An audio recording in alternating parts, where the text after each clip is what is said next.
Hello everybody. Today we are going to start a new lesson, microorganisms, friend and foe.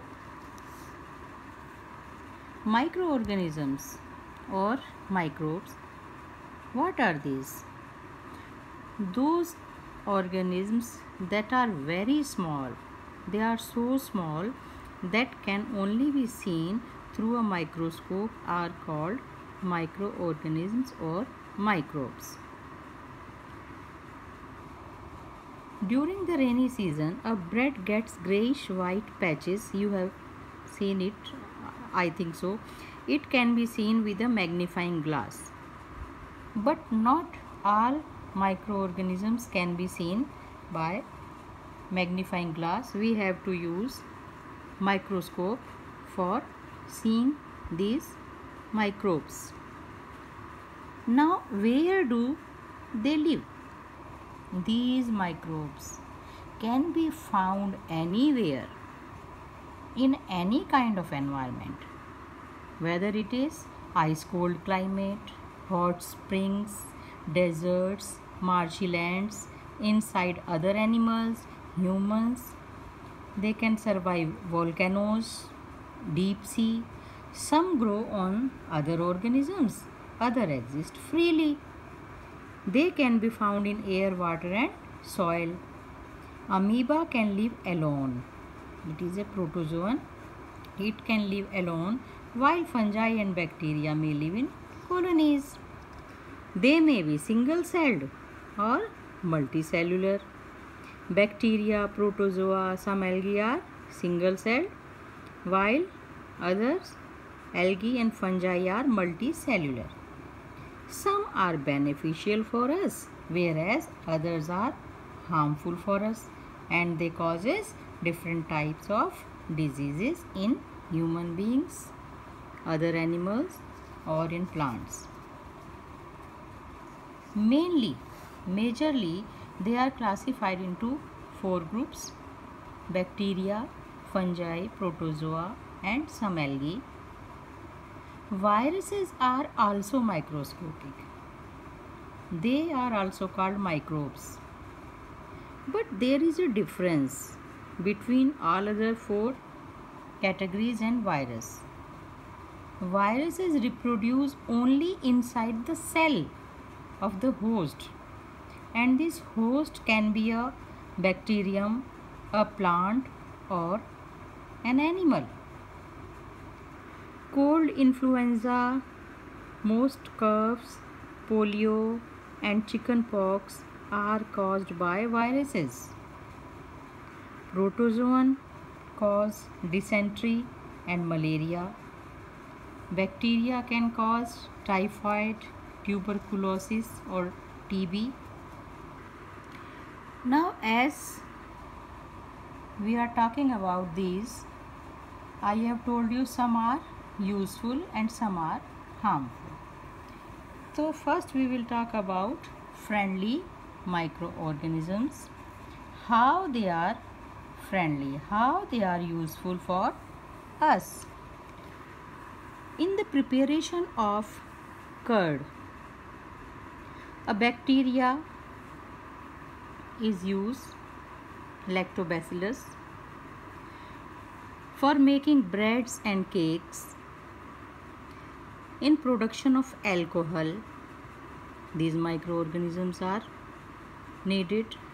In cleaning of environment, how they clean the environment?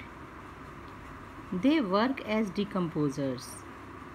They decompose all biodegradable matter, whether waste of plants or animals. They decompose these and clean the environment. In the preparation of medicines, these microorganisms are used for preparing some medicines like penicillin. They increase soil fertility by nitrogen fixing. They increase fertility. Rhizobium bacteria, it converts nitrogen from air into nitrates and increase the fertility of the soil in this way. We have studied it before. Prevention of disease by vaccines. Vaccines are made from these microbes which prevent us from diseases. In sewage treatment, these microbes help in the treatment of sewage. In the formation of biogas, these microorganisms are used. Yeast, it is a fungi, it is a microorganism and it is used in baking industry. We eat bhaturas, idlis, dosas. Yeast is used in bread making. Yeast is used for fermentation. Production of acetic acid, that is vinegar, is also done by microorganisms. Yeast is mainly used for wine formation or alcohol formation in distilleries. Now these are our friends. These are friendly microorganisms or useful microorganisms. But some are harmful also for us. Harmful, how they are harmful? They spoil our food. They contaminate food, water and air. Many infections are spread due to these microorganisms. They cause diseases in animals. Infectious and non-infectious diseases are caused by these microorganisms. They cause diseases in plants. Food poisoning happens due to these microorganisms. Now these harmful microorganisms या harmful microbes are called pathogens. We call them pathogens. Why? Disease causing microbes are called pathogens. Correct? Now we know that they causes diseases. Some diseases, they are communicable diseases. Communicable means they are communicated from an infected person to a healthy person. How? By air, by water, by food or by physical contact.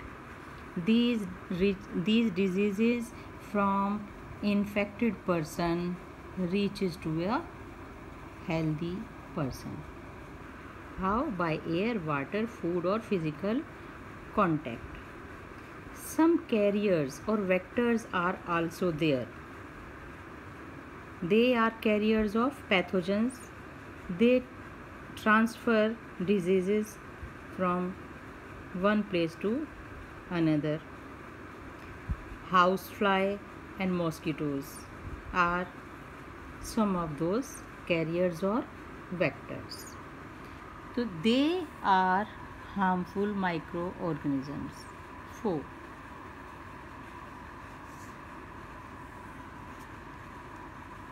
Now comes food preservation. These microorganisms attack our food. They spoil our food, vegetables, fruits. We have to save our food from the attack of microorganisms. But how can we do this? How we can save our food? How can we preserve our food from these microorganisms? Mainly we are talking about 3 methods: chemical method, heat and cold treatment, and storage and packing.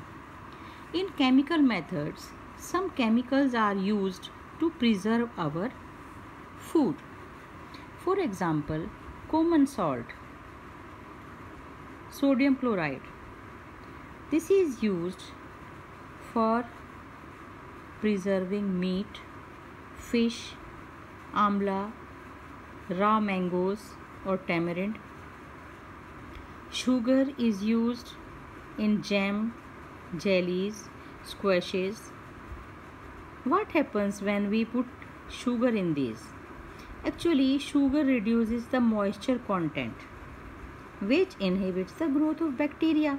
जब moisture content इनमें से कम हो जाएगा तो इसमें bacteria grow नहीं कर पाएंगे.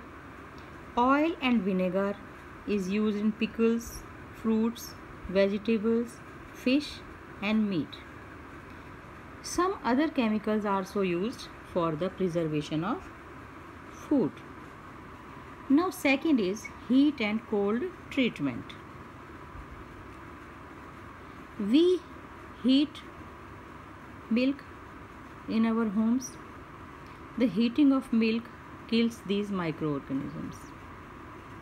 We put our food in fridge. The cold treatment also prevent these organisms to grow. One such method is pasteurization. Louis Pasteur was a scientist who first used this method to save milk from these microorganisms. What is pasteurization? First, milk is heated to about 70 degrees centigrade for 15 to 30 seconds and then suddenly it is chilled and stored. It can be consumed without boiling. The food packets which we purchase from market, if you will see, pasteurized milk is written on these packets. So this milk we can consume directly without boiling it. Chemicals used to check the growth of microbes are called preservatives. So these oil, vinegar, sugar, common salt, these are all preservatives.